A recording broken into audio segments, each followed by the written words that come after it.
A £200 million price tag for Alexander Isak is set.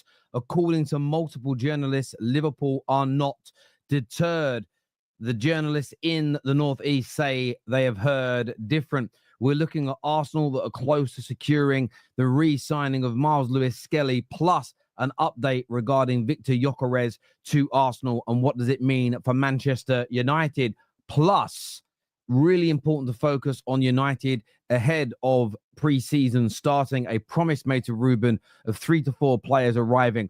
All that and more to come on the Live Done Deal show. We're taking your calls as well. Big shout out to Caddy Comps, our title sponsors. Hit the like and the share button. Let's do this. You didn't know my nickname was the Beaver, did you? There's nothing worse than playing with a driver you've just won and you keep the sticker on. Take the stickers off. Win all the latest golf equipment here at Caddy Comps every night for as little as 79p.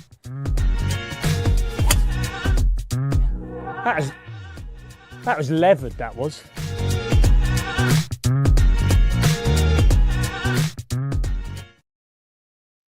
Welcome back to the Done Deal show. Lots to talk about, lots to go through today. Big up yourself there, Jimmy Bullard. We are today sponsored by Caddy Comps.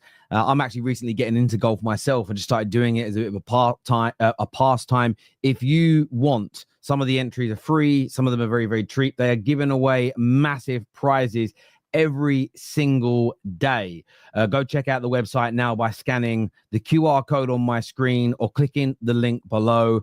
Brand new golf clubs, balls, accessories, everything you could need to go and play golf. The golf bags are amazing. Plus Range Rovers and much, much more being given away on Caddy Comps. Go and enter right now, especially if you're an up-and-coming and budding young golfer. Now, I want to start today with the Alexander Isak news because it's really interesting. I'm loving the challenge in the media from all sides here. I'm loving the challenge in the media from both sides. I'm loving this because what we saw for at least 2 to 3 days was this notion that Liverpool were going to come in hard and heavy. They were prepared to break the British transfer record for Alexander Isak. We all saw the news, whether you liked it, whether you disliked it, whether you want it to be true, that is what was published. This got a lot of Liverpool fans excited, rivals like me worried, and of course, Newcastle fans seething. Stop talking about our player. This is never going to happen. In the last 24 hours, the Telegraph, well, let me make sure I'm being a bit more specific. The Northeast reporters, the Newcastle journalists at the Telegraph, first of all stating that the deal would cost north of 150 million, nearer to 200 million to get done. They are now today claiming that Liverpool have or will walk away from this deal. 200 million is far too expensive, far too lucrative, and a deal for that price will not happen. Now, this could very much be true. Going to sit there and say it could end up being true that only 200 million and the player isn't going to leave. It's all done and dusted. Absolutely no chance of it going on. Might as well walk away from the deal. This is fair. This is fair. And Luke Edwards said it would take a bid close to 200 million for Newcastle to even start negotiations for Alexander Isak. The thing for me is, I do disagree. I do disagree with Luke Edwards' notion because I think it's all about the player. If the player pushes for the move, it drives that value down. If the player isn't pushing for the move, then I agree with him. So it's not so much I disagree. Let me rephrase that. It's not so much that I disagree. Is that I think context needs to be applied when making these claims. There was another report I read that said Liverpool have already walked away, that they find that this is too much, the finances are too high. We'll see as to whether or not that plays out to be true. But what is really interesting is what Ben Jacobs had to say, and that was very much that if this deal, almost whatever the money is, Liverpool are prepared to pay it. Or words to those effects. I don't think this is as shut and dry as signing Frimpong. Equally, I don't think it's as simple as Newcastle saying, we ain't going to sell him, we're not going to negotiate. It would take a world record fee. I also don't believe, by the way, that Liverpool would pay near 200 million, because I don't think Isak is worth nearly 200 million. I think at a push, you could get away with 130 with some add-ons. As much as he is a fantastic striker, I stand on this. I don't believe he's worth 150 to 200 million pounds. I don't think he's of that level. In fact, I don't think there are very many players in the world currently that are at that level. That's someone that's got to score you 40 to 50 to 60 goals a season. That's somebody who is, listen, some may say he's the best striker in the world, but no one's talking about Alexander Isak being a Ballon d'Or candidate. Maybe he could be with a move to a club like Liverpool, competing for the major honours, being in the Champions League. But there's still a lot for him to prove. He needs to prove he can be a consistent Premier League goal scorer when the pressure is on him, when you're at a massive club like Liverpool. He needs to prove he can do it regularly in the Champions League. He's got to prove that he's got the capabilities to do it internationally. So there's still loads of markers that I don't think puts him into that 150 to 200 million pound marker.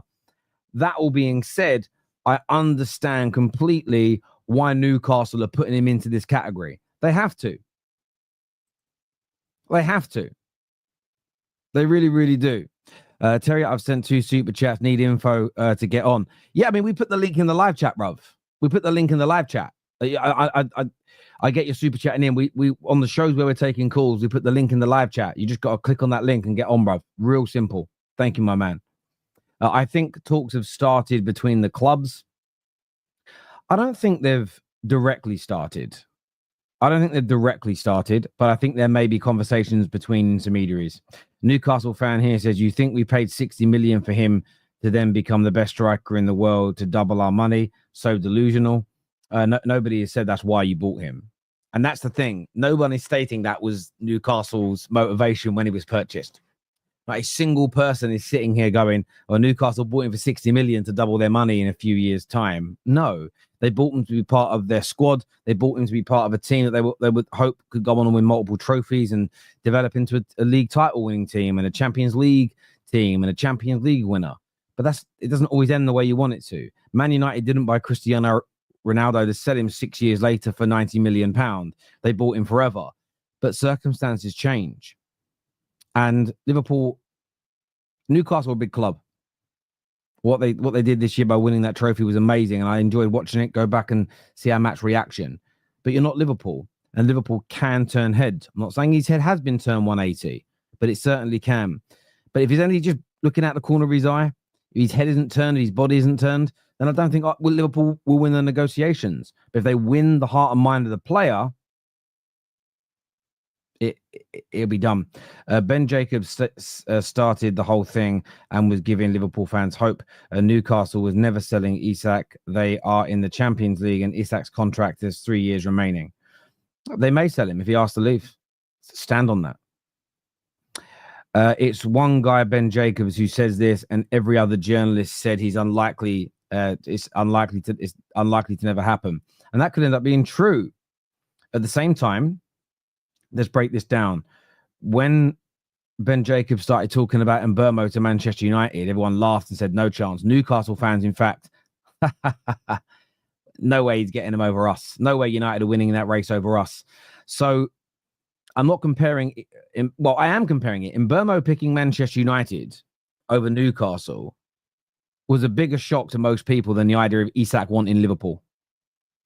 Isak wanting Liverpool and pushing for a move is far more palatable than the idea of Mbeuno turning down Arsenal, Newcastle, and Tottenham to play for 15th place Manchester United.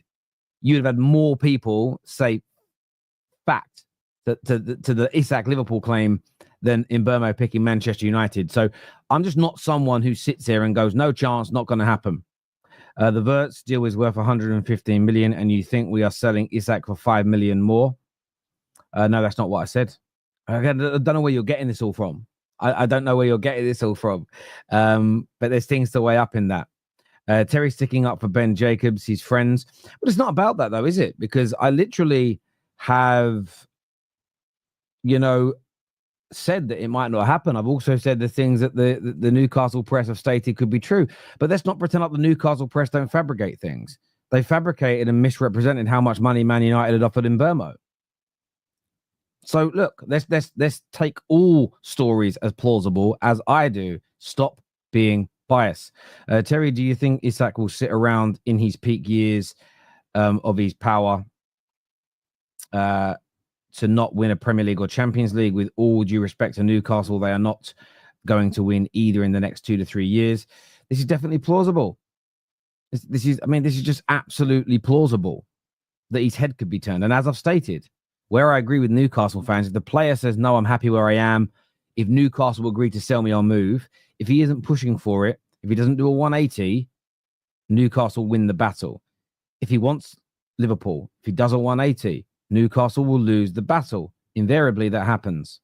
And they say it's Liverpool walking away, but have Newcastle told them not for sale, so rejected?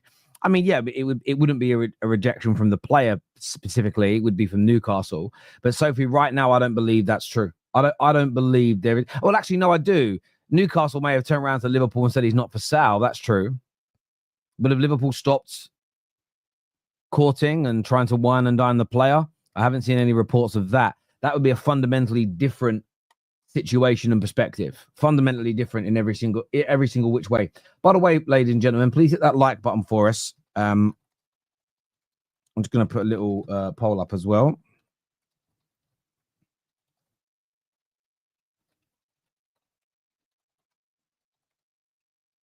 And by the way, Newcastle fans, I want you to win this. I don't want Liverpool getting him.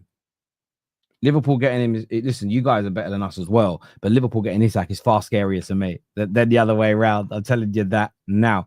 Newcastle will have a realistic figure in which they will sell Isak. That figure could be similar to what we paid for Wirtz. Newcastle need to bring in players to strengthen their squad for 25-26.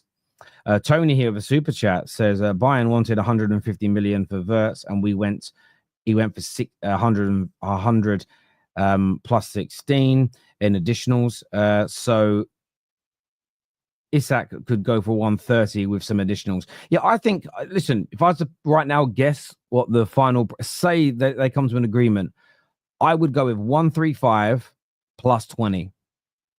135, 135 million plus 20 would be my view of where it would end up if Isak pushes for that move. But look, we'll keep talking about that. We're going to take your calls as well on the show very soon. So stay with us if you want to call in. And as we've said at the top of the show, we're sponsored today by Caddy Comps. They are the UK's biggest golf competition website.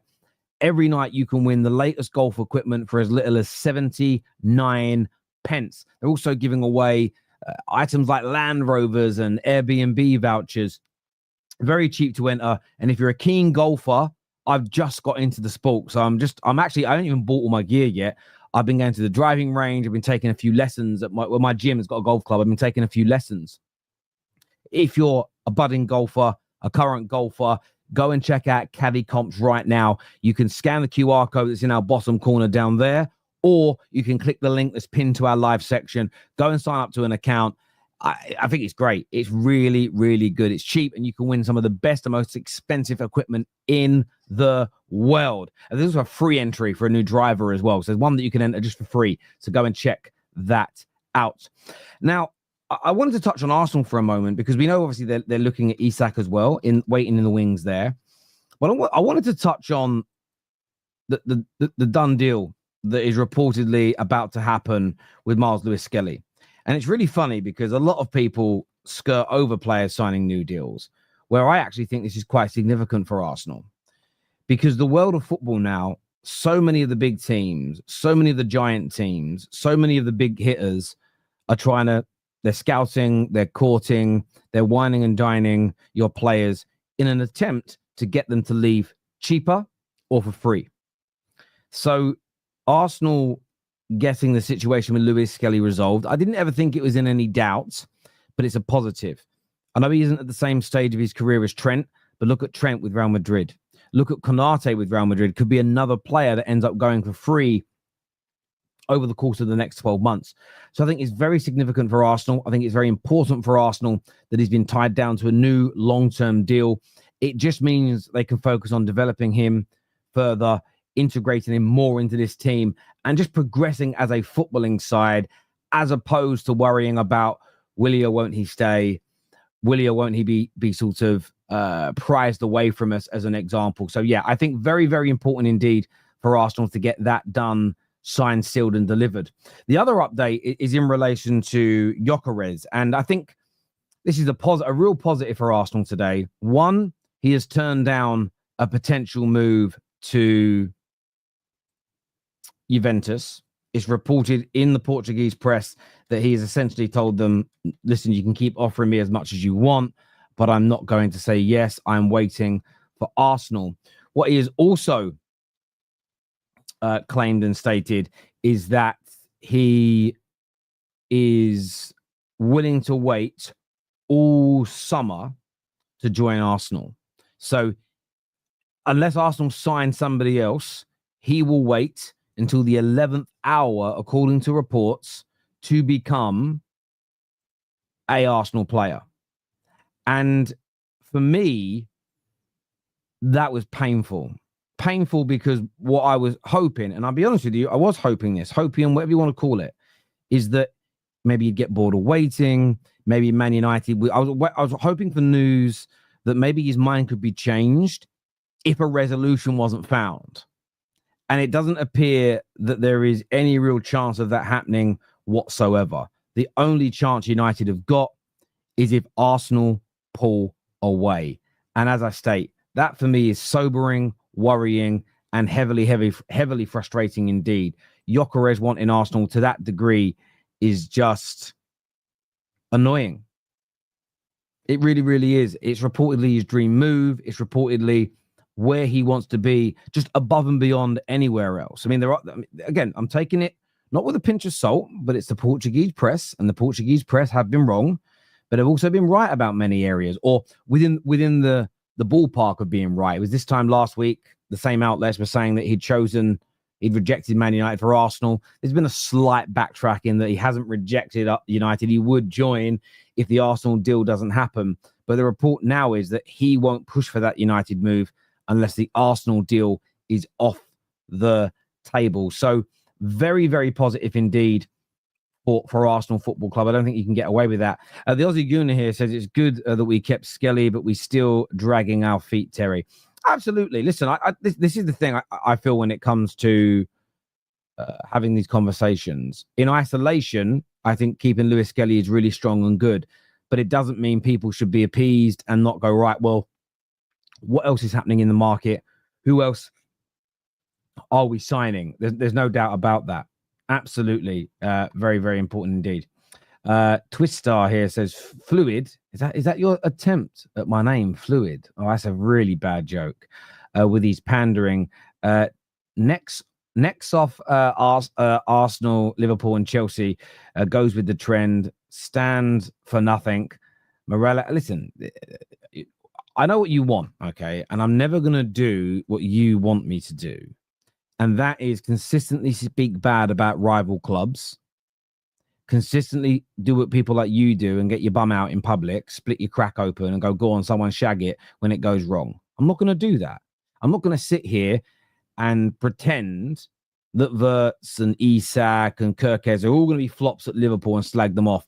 And then when it happens, go, oh my God, my guess was right. But let's pretend like I'm not Tradamus. I'm not like you, Twist Star. I'm not like you, bro. But what I am going to do is this is your last ever day on the Football Terrace, because all you do is complain about the content we make. And that is fair. I'm not going to change being unbiased. So what I'm going to do is change your situation. You are now banned from watching our videos. You're banned from commenting. So therefore, you don't need to subject yourself to this content you don't like. Twist Star, take care, goodbye, and God bless, my friend. And please touch some grass. See you later, mate. See you in a bit. And he goes, the incels don't know. You know, it's funny. You are an incel. You are an incel. That's the irony. You know, they often say in life, when people are being consistently nasty, the general consensus is you are what you're accusing people of. So if you see a YouTuber that's always nasty to people, typically what you see them accusing all those people of is typically what they are. If you see someone in the comments who's always nasty, it's because it's what they are. Does that make sense? You've got to look at someone's characteristics. So Twistar, see you later, mate. We're going to move on and have a good time with the community. If you don't like the Terrace community, you just don't need to be here. It's you don't need to click on the video. See you later, my old pedigree chums. But yeah, look, I think Gyökeres to Arsenal, it just, I'm always hopeful that Šeško's the guy, but it's just starting to feel more and more and more and more and more likely that it's the other way around. And I'm not going to lie, man. I hate it. I absolutely hate it. Let's go to some more of your super chats here. This says, why don't clubs spend like this, one massive fee per position instead of 40 to 50 million on mid-tier players? Well, it's a really good question. And I'll tell you why the rationale for that is. One, the top players you're talking about are a very finite commodity. So there simply isn't enough Isaks, Wirtzes, Bruno Fernandez's to go round for every club. There is potentially not even enough to fill every single top 6 club. Not especially when you couple in PSG, Barca, Bayern, Madrid, etc. That's one. Two, some players are bought for 30 or 40 million and end up not progressing. But there is a potential for them to become, most of those 150 players that you're looking at, most of them are not at that stage at Wirtz's age. They're not at that level at Wayne Rooney's age. Like Cristiano Ronaldo, the jury was out on him until he was about 22. So often people try to buy them young and develop them into the players that they want to be. Thank you, Luke, for encouraging everybody to get that like button smashed this morning. Thank you. If you watched Liverpool versus Newcastle last year at full time, VVD asked Isak to join Liverpool. He replied, if you are staying. I've heard that rumor. Has that actually been confirmed by any language experts? Like genuine question. Have any language experts actually confirmed that? I'd love to know if they have. I'd love to know if they have. It'd be intriguing to know if they have confirmed that. So let us know, people. Let us know. And one of the comments said not confirmed. I think 160 million deal will be done. 100 million clash plus player value at 50 million with add-ons. Newcastle like Jota, Gomez, and Elliott. But that's also the other side to this as well. Newcastle are missing out on a fair amount of their preferred targets. And I do think that also holds a certain level of significance in this conversation. Because if, for instance, Liverpool could offer them a player or two, like, say, a Harvey Elliott, say he's quite high on their list. They've missed out on Mbeumo. They're going to miss out on Guéhi. Semenyo seems to like not be a player they can get. There may be a case where they can do something with Liverpool and go, right, again, let me reiterate before Newcastle fans lose their minds.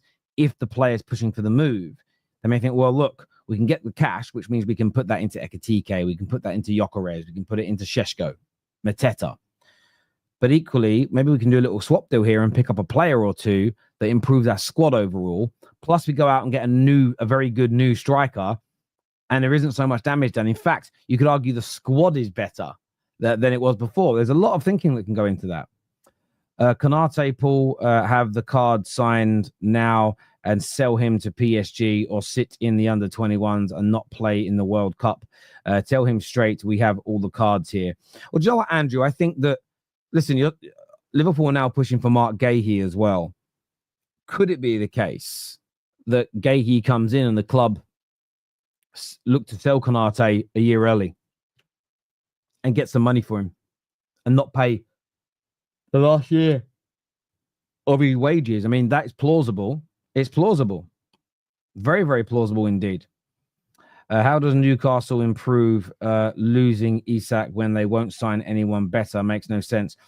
But I said improving their squad. They could create more depth. They could create more quality in the midfield. They could create more quality at the back. They could add more strength in depth when there's an injury. And they could go out and buy another very good striker for that money. They really could. So again, maybe they're front line, maybe they lose. We've all seen teams lose a world-class striker and become better sides if the rebuild after that exit is good. We have seen teams lose a striker or lose a top player and other players have stepped up. We've seen it before in football.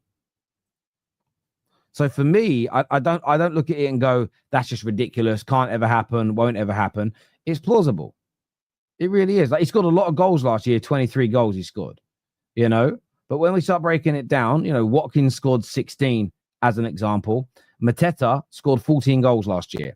Is it plausible that in a better team, now with better defenders, better midfielders, better wingers added because of the money, is it plausible you could get Mateta to go from 14 goals to 20 goals in the league?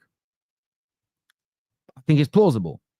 If you've then got Harvey Elliott's coming in, if you've got Semenyo's coming in, if you've got Eze's coming in, if you've got, I'm just types of players, not the individuals. If you're improving your defensive line so you concede less, if you've got better defense, better midfield, better attack overall, better players in the wide parts of the attack, and then you get a striker like Mateta who could go from 14 league goals to 18, 20, 21 league goals, you could become a better team. This idea that if Newcastle let Isak go, their club's finished, they're finished, they're done. I just think it's just a crazy concept because we've seen clubs leave, we've seen players leave clubs before and they haven't collapsed and fallen away and become nobodies. Not when they have ambitious owners, but it's about reinvesting that money. Liverpool, and the prime example is Liverpool. Their best player, Coutinho, left and they got better because they invested that money and they carried on moving in the right direction. The idea that if he goes, they're done, they're dusted, they're buried. I think it's crazy. Newcastle were too big a club, too well run a club. They're not Isak FC. Come on now. They're not. They're not Isak FC. And I don't think we should try to paint that picture of Liverpool. I'm not going to do it. Sorry, of Newcastle. I'm not going to disrespect them in that way. It's not up to the fans. It's up to the guys with the $925 billion to manage. I think it's a bit of both. We like to do this as football fans. We had an Arsenal caller yesterday. Respect him a lot. It's not for me to suggest who the replacement should be. But it's up to you. You guys moan about the players that you sign that you don't like. You complain about the players that you don't sign that you like. You complain about the players that leave for free that you love. You complain about the players that you don't sell that you hate. So why is it in these conversations, fans having an opinion on what should and shouldn't happen or who they should sign? Why should that not exist in the conversation? It should all be there. No club will ever be Isak FC since he is injured half of the season, is what Patrick says here. Ola says Newcastle want to improve their squad, so they want to get top 4 next season as well as see how far they go in the Champions League. They know what happened last time. I think, like I said, I think the deal is plausible. How is no one going for Bruno G? Is crazy. Yeah, I think Bruno Guimaraes is amazing, but he has had suitors before. But yeah, nothing so far this summer about him leaving or anybody targeting him. So yeah, really good point. Before we start taking your calls, I wanted to mention Manchester United as well, because I think it's important to put this news out there, really, that Man United are targeting having 3 to 4 players in and signed by the time the pre-season tour begins. That's in 4 weeks' time. There's been 4 weeks since we lost that final. We've got 4 weeks until the pre-season tour really kicks off. Pre-season really begins. 1 player's over the line. Mbeuno, talks are ongoing, reported by many as being close. There have been some conversations that Emi Martinez is a big target and club-to-club talks have begun or have started. The player is kind of committed to the idea of playing for Manchester United. But for me, they've got to deliver this for Ruben. For me, both of those players, Mbeuno and Martinez, if Martinez is the main guy for goalkeeper, we need at least 3 for the beginning of pre-season, or at least coming in during that first week of pre-season, which, by the way, just so everybody knows, is predominantly fitness work as opposed to working on the tactics, so not as important. But because they can do that fitness work at home or at their other club, we need to get to that 3. I know there's been a lot of United fans angry and frustrated that we haven't progressed some of these deals quicker and faster. and I understand the frustration. But what I do agree with when it comes to the annoyance is Manchester United have to start getting some of these deals over the line so that it isn't just for integration. It's more so that when you turn up to pre-season, there's a bit of a buzz. There's a bit of a, wow, look, we've got these guys. That the attackers can start to impress, get them ready for pre-season games. We can then start focusing on the number 9 and the midfielder that we need and start really making this squad rebuild as part of the club rebuild really take shape. And as Hamza says, any keeper is better than Onana. This is true, but I actually think that Martinez is a much better goalkeeper. And I saw people doing the stats on the Premier League website and doing comparisons. I just don't believe that's how you compare goalkeepers. I really, really don't. You actually just watch some of the goals that Onana lets in, the crosses that he lets go past him. All goalkeepers make mistakes, even the very best in the world. But I think Martinez is a vast, vast improvement. I really, really do. I really do. This comment here says, Man United need to make a... This comment comes from... Lucky. That says Man United need to get another bid for Mbeuno of around 63.4 million. Yeah, I've heard there's been a bid placed that's somewhere in the region of around, including add-ons, around 62 to 63 million. So let's see what happens. What if Mbeuno doesn't join Man United? Then we have to sign someone else. That's it. That's the only reaction to that, is sign somebody else. A big chance of someone signing tomorrow. It's car boot sale day.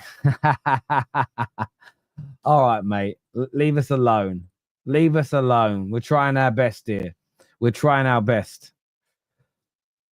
But there's a conspiracy against Arsenal and United. There is, but not to ruin their seasons. You misunderstood. Just like Liverpool fans believe that their games were being put on TV early to cater to a TV audience. I believe that they've done something to Man United and Arsenal to cater to the footballing audience. Stand by it. I stand by it. Bowen? No, I don't think Man United can get Bowen. I think he'd be far too much money for the age and what he is. A very good player. Wouldn't dislike him. Wouldn't dislike him at Manchester United. But I personally, you look at certain deals and you just think, I can't see that one happening, if I'm being absolutely honest. I'd like him at United. I think he's a very solid player, a really impressive player.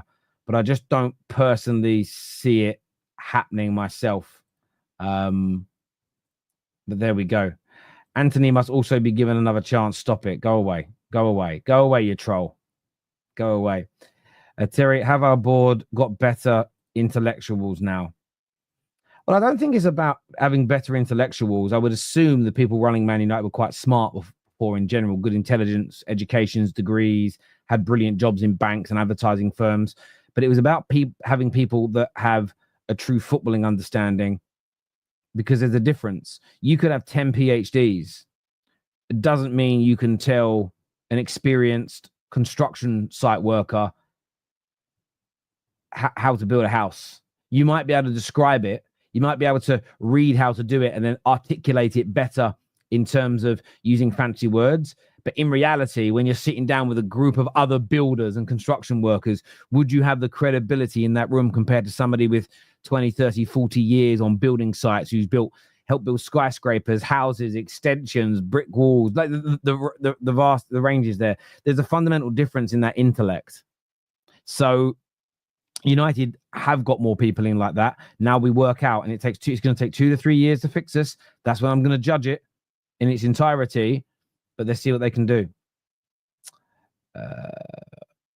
Plans the most important in any construction. Look, yeah, you need good plans, you need good architecture, but you also need people that execute it correctly. You could have the world's most famous and best architect in the world, best plans. If the wood's cut too short, if the bricks aren't the right strength, if the concrete is mixed poorly, if the plastering isn't done right, if the roof tiles are implemented incorrectly, the house is going to fall apart, crack, and leak. Absolutely going to happen. Are we still linked to Benjamin Sesko? Yeah, listen, Arsenal are still linked to Benjamin Sesko. That has not gone away in any way, in any shape, or in any form. That is still there. Look, I'm going to share the link for you guys to call in and have your say. I want to give a big shout out again to our title sponsors at Caddy Comps. Go check out the website right now. Go get yourself signed up to a free account. They're giving I'll actually show the website on the screen that you can see here. This is the website. It's great. It really is, especially if you're thinking about taking up golf. But they're giving away multiple prizes, some of the biggest and best quality equipment in the world. You can scroll down and see there's your free entry competition there to win a brand new Sandstorm driver. There's over £300,000 worth on this draw here. 100K. There's also this great prize where you can win a Range Rover with a £3,000 golfing mega bundle plus £2,500 of cash. So there's all sorts of giveaways available here on Caddy Comps. So go and check this out by scanning the QR code on the screen or clicking on the link in our description below. But go and check it out. Listen, you might want to play golf. You might just enter it and then sell it. You know, you might just want to sell it because it's worth a fair few quid and it'll be brand new, top of the range gear. So go and get yourself signed up. Some of the competitions are free and the others are from as little as 79 pence for a ticket to enter. So go check out Caddy Comps at the end of the show, QR code on the screen, or click on the link in our description below. Let me share the link now for you guys to phone in and have your say. I want to know what you're all thinking and feeling. I'm going to post it into the live chat. I'll keep posting it throughout the course of the show. We want to hear from you. We're going to take your calls. And we are ready for that. I've got everything ready, I think. Yes. Make sure OBS is ready to take these calls. It is. So if you guys want to phone in, that has been posted into our live chat. Sam here, though, with a comment, says, do you think Arsenal will buy both Šeško and Viktor Gyokeres? I doubt it, Sam. I get the point around what if we can't get a left winger? Maybe. But I don't see how it helps you because neither play out in that position. So I don't see how it improves Arsenal enough. I don't see how it gives Arsenal the right sort of balance to their team. I can't personally see it, Sam. Not implausible, but I don't personally see it. Terry, Wentworth Golf Club is 175k to join. Well, some golf clubs are very expensive. They're not all like that. Mine's about 120 quid. So yeah, we're not all at that level. We're not all at that level. Do you know what I mean? We're not all there. Not everyone lives in those kind of areas, bro. Well done to you. Wish some fans would hijack Šeško. Liverpool would be nice. Oh, what do you want? Do you want Šeško to be hijacked so that Arsenal only Arsenal could go for Gypkeres? I get you. If Arsenal were going to spend 80 million plus gets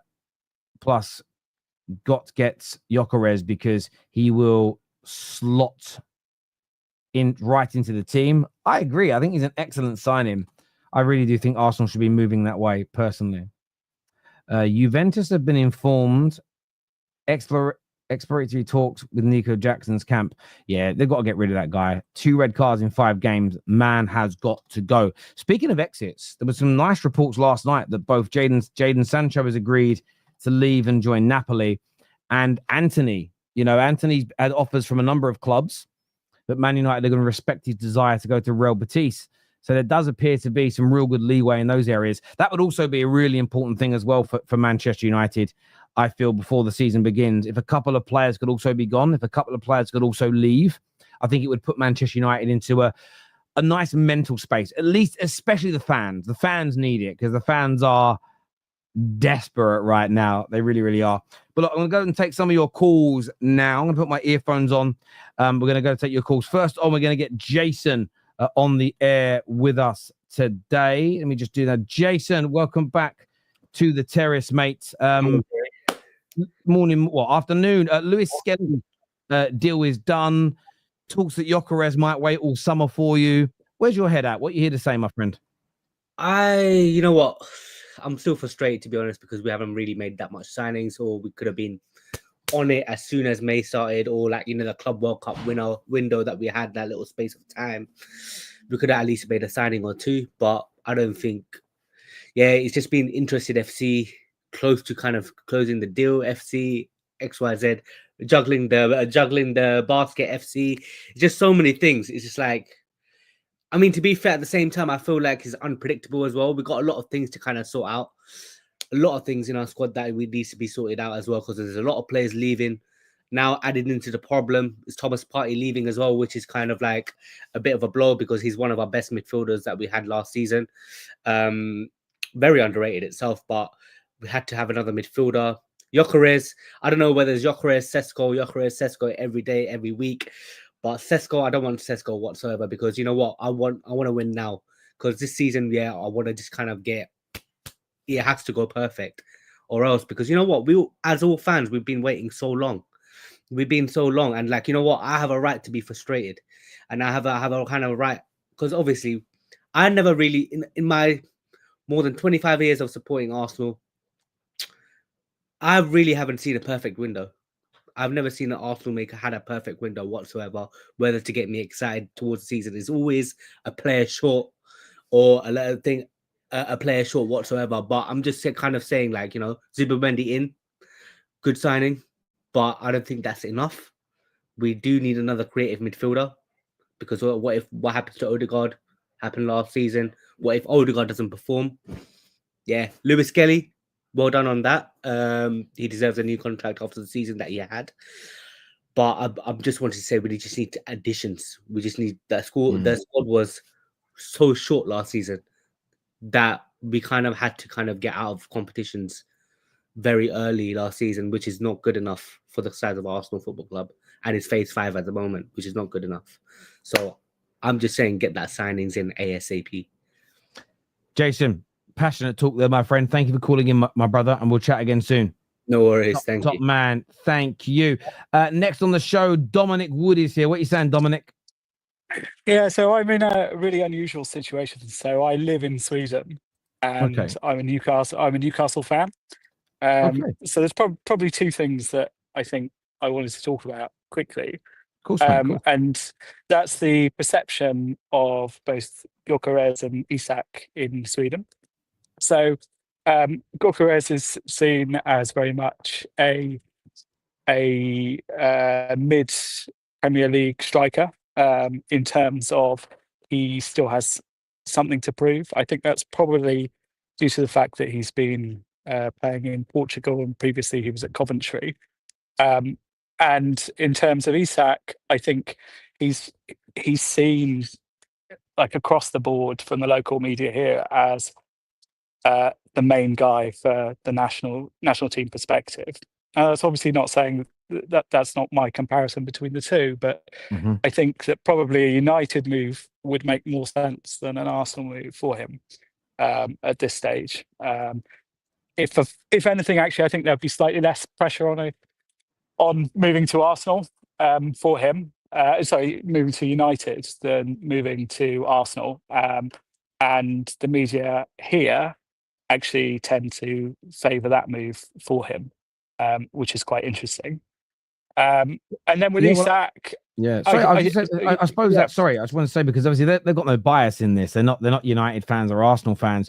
Essentially, I just want to make sure I've understood you correctly, Dominic. It's more to do with, although he's 27, there is still this question mark over whether he's truly a striker of the elite end of the spectrum. Yeah.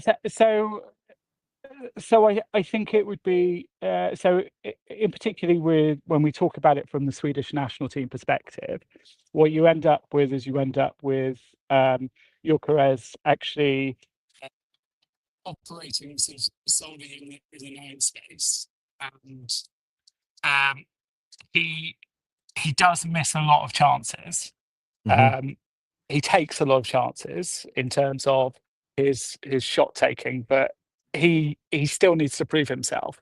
I think that historically his failure to stay at Brighton, I don't know if you can call it a failure, pretty much as a development player, and then at Coventry in a championship level, there seems to be actually general assumption here is that there's parity between the championship and the Portuguese league.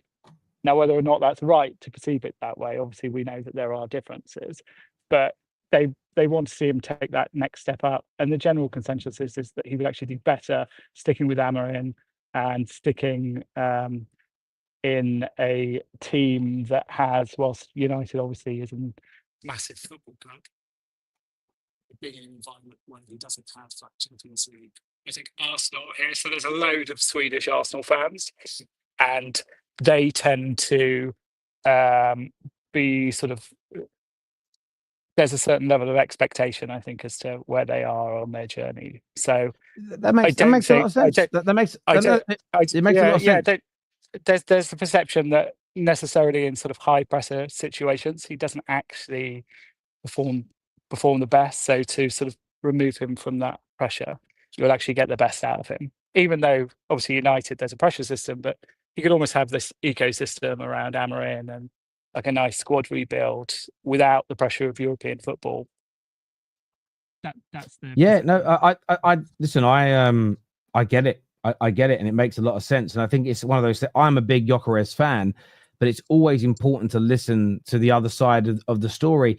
In terms of Isak, what's the feeling like from the Swedish press? Obviously, you're a Newcastle fan, so like I've said, I think if he doesn't have any desire to leave, I don't see this happening.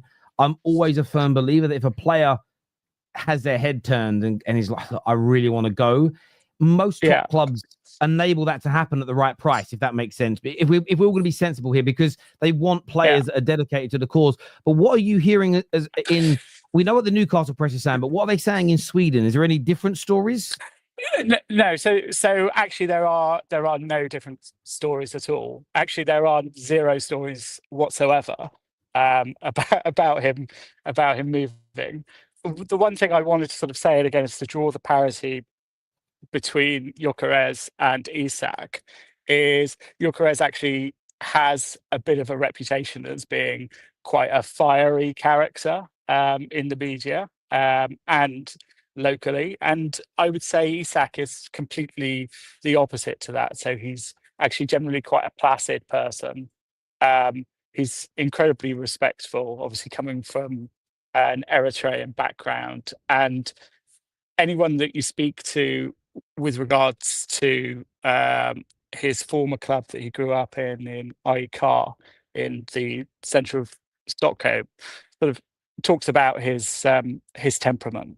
I mean, he's incredibly laid back.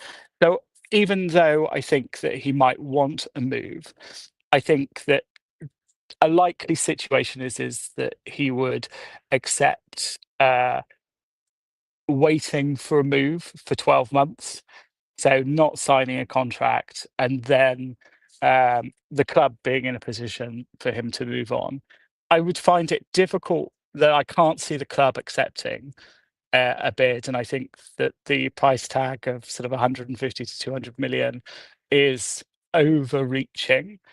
But I don't think the club would realistically accept that anyway. And I don't think that they would accept it because I don't think that there's an overwhelming desire to sell him. And I don't think he would ever agitate for that move.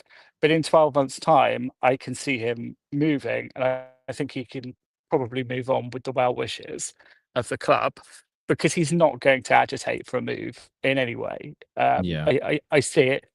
Honestly, his temperament, even when he was at Dortmund and he wasn't playing, and he went to Wilhelm, he had a great loan spell and then got sent back, didn't have a successful time, and then got sent over to Sociedad. At no point during that whole process did he. Yeah. So he didn't kick off. No, he's honestly, he's not like that at all. If anything, he's incredibly mild mannered. And I actually say he's like the model professional. But if he does go and a bid comes in, honestly, I think any club in world football listens to an offer of around 150 million for any player, because I don't think that there are any players that fall within that bracket that are remotely available. And I take into account things like temperament as well. I think, you can hear people probably say, Yamal would be a good player, but, is he the most gracious in terms of his temperament that you want to bring into a squad environment? Maybe not. So I think that if anybody came in and offered upwards of 150 million, I think there would be conversations. But I think that it would have to be a deal which is heavily weighted in Yeah. Newcastle, just so that it can be spun in a positive way for the project as well. That is at Newcastle. It's got we've got Champions League football again.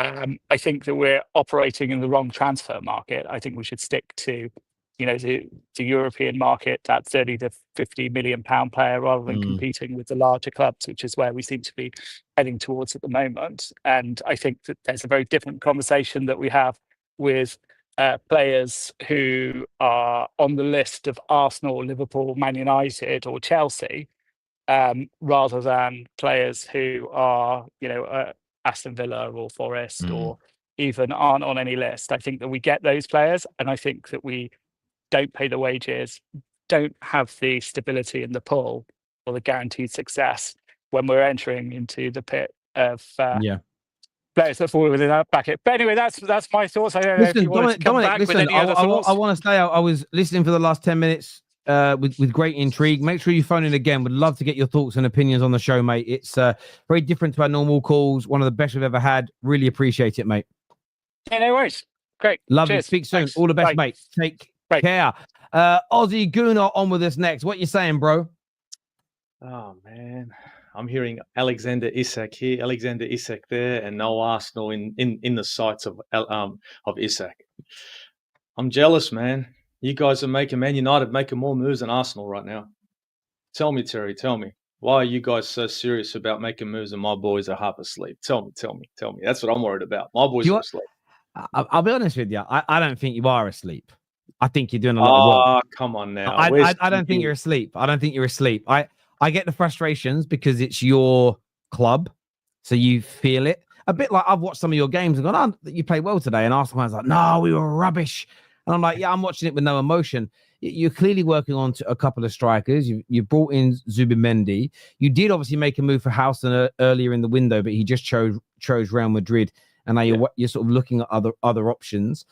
I don't think you're standing still and doing nothing, but I get the want. I get the desire to get it over the line. I think what would make you all feel better, I'd love to throw this at you as a question.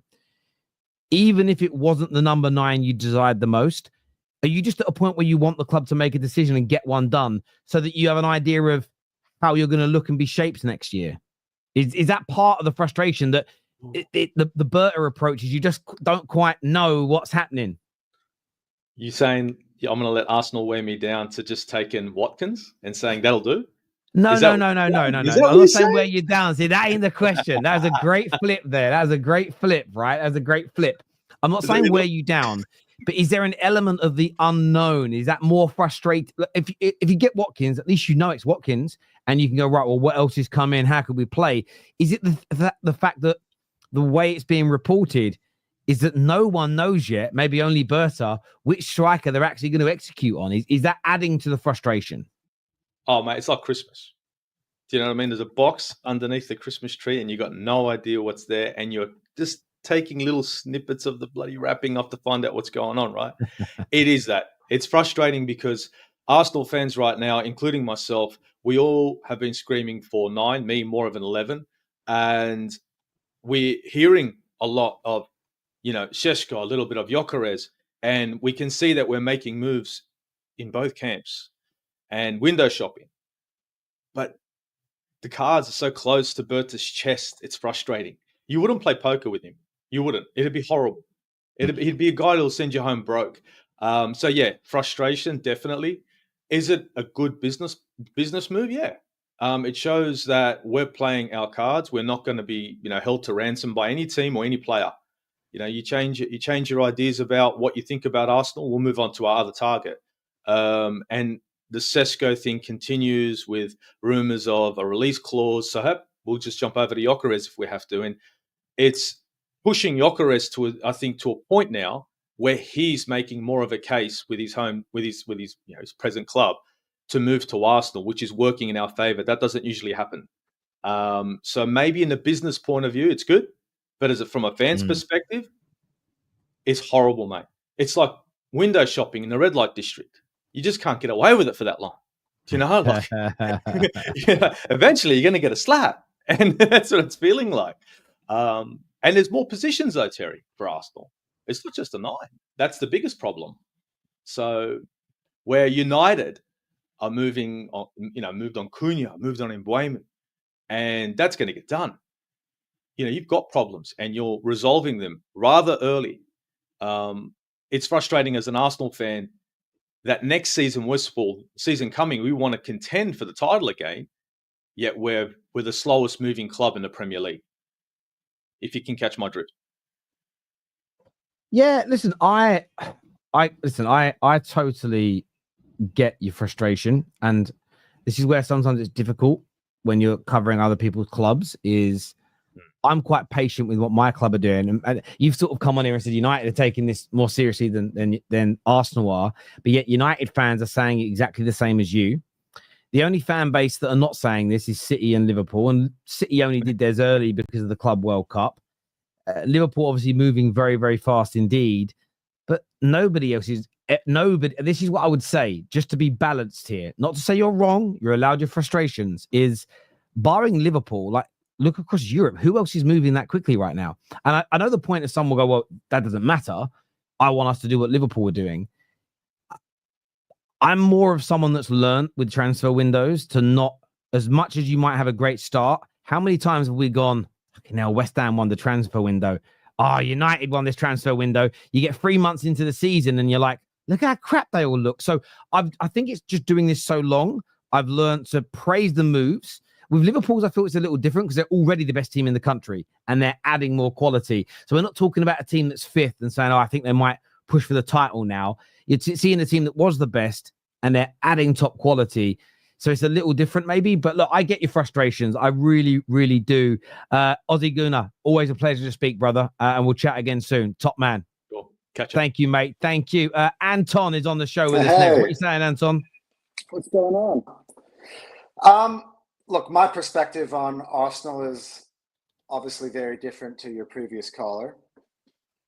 I just don't get all the panic, man, at all. I just don't. Like, you put it very, very well in your video on your other channel about how Arsenal is controlling, the striker market. They basically have their pick of the top 2 strikers available on the market. I mean, you've been talking about Isak this morning, but outside of that, Arsenal have the control here.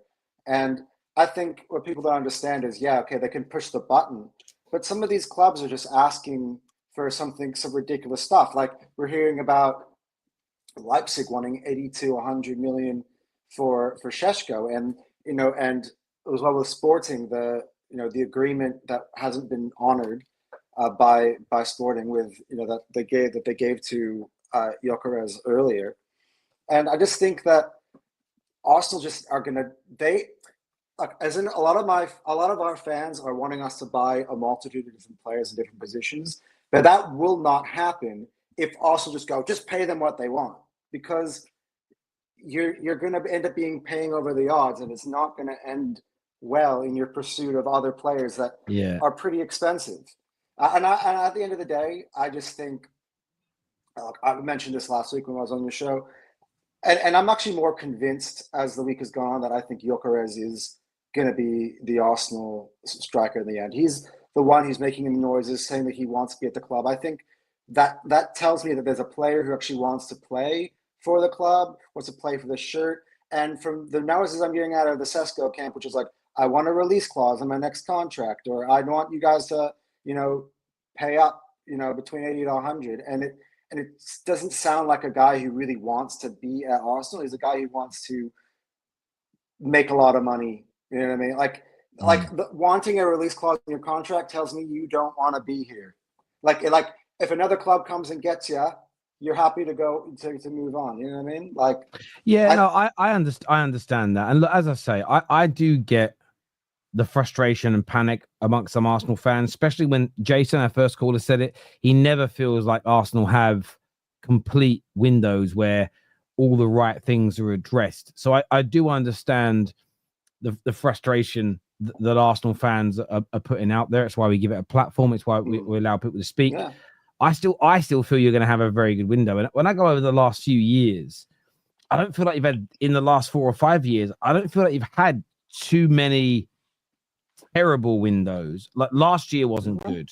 But the reason why I say I don't think you've had too many that have been terrible is you look at the performances that those six. We go back a few years back. The year that you signed Ben White, Odegaard, Ramsdale, Aaron Tommy Ramsdale, yeah. I remember saying how good that was, and I remember the abuse that I got. And I said, I think they're going to start to. It took a little bit of time. It took for you guys to the second half of the season to really start clicking into gear. But a lot of those players, for a period, Ben White, Odegaard, Tommy Asu, they were looking really good. There's a couple of duds in there as well, but you did a lot better that season than predicted. The following year, Jesus, Vieira, Zinchenko, that was a year where the previous couple of season signings and the new ones clicked straight away. You got into that early title race. Then you bought Rice, Timber, Raya. You did buy Kai Havertz in there. Again, missed out on the title by a point. I would look at Kai Havertz and go, I would have bought better with that, and that's definitely one to challenge. Last year was poor. Not enough attackers bought. There's no doubt. But again, I'm not an Arsenal fan. I'm only giving my opinion as an outsider, and I thought you had pretty good summers leading up to that. And by and large, if we're being objective, I'm right. You went from a team that was 8th and 8th, and no one said had any chance of top 4, to a team that challenged for league titles. Your transfer window is a massive reason you improved. So you didn't have bad windows, but I do get the point. Arsenal fans now want to see, and they've got a right to demand it, that the Gyokeres deal, the Zubimendi deal, a deal like a Rodri gets over the line, gives them that excitement, but also that quality into the squad to try and win next year. But where you're right is that you don't want to do that by overpaying for every player. Right. And I agree with you in the long-standing point on that. Anton, thank you for calling in, mate. I really do appreciate it a lot, brother. Thank you. Yeah. Top man, and loads of great callers today. Look, we're going to take more calls tomorrow. I'm sorry we can't take any more right now today. I apologize for everyone who's backstage. I want to shout out for the final time on this show, Caddy Comps. Go and sign up right now. The biggest golf competition site on the planet. Well, biggest in Europe. I don't know about the planet, but it's definitely the best in the world, in my opinion. Go and check it out now by clicking the link in our description or clicking on the QR code. You can see this is the website. It's absolutely top notch. Loads of golf giveaways, loads of top prizes to be won. Some are free, some are cheap to enter, like 79p. But go check out Caddy Comps right now, the UK's biggest golf competition website. Listen, everybody, until next time, take care, goodbye, God bless, and we'll see you all again very soon. Peace.